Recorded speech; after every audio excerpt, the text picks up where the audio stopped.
বর্তমানে প্রায় সব মহিলাই স্বনির্ভর হওয়ার স্বপ্ন দেখেন। মহিলাদের হাতে নগদ অর্থ দিতে চালু হচ্ছে একাধিক স্কিমও। এমন কয়েকটি প্রকল্প রয়েছে যেখানে মহিলারা বিনিয়োগ করলে 7.50% হারে সুদ পেতে পারেন। প্রথম থেকেই যদি মহিলারা এই প্রকল্পে বিনিয়োগ করেন তাহলে মহিলারা শুরু থেকেই লাভের মুখ দেখবেন। 2023 সালের বাজেটে মহিলা সম্মান সেভিংস সার্টিফিকেট নিয়ে এসেছে কেন্দ্রীয় সরকার।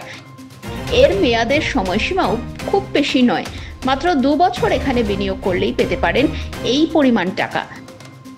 যদি কোনো মহিলা এখানে বিনিয়োগ করতে চান, তিনি 1000 টাকা থেকে শুরু করে 2 লক্ষ টাকা পর্যন্ত বিনিয়োগ করতে পারেন। তবে তার আগে পোস্ট অফিসে বা ব্যাংকে একটি অ্যাকাউন্ট খুলতে হবে। এখানে বিনিয়োগের 1 বছর পর আপনি নিজের জমানো টাকার 40% সুদ তুলে নিতে পারেন।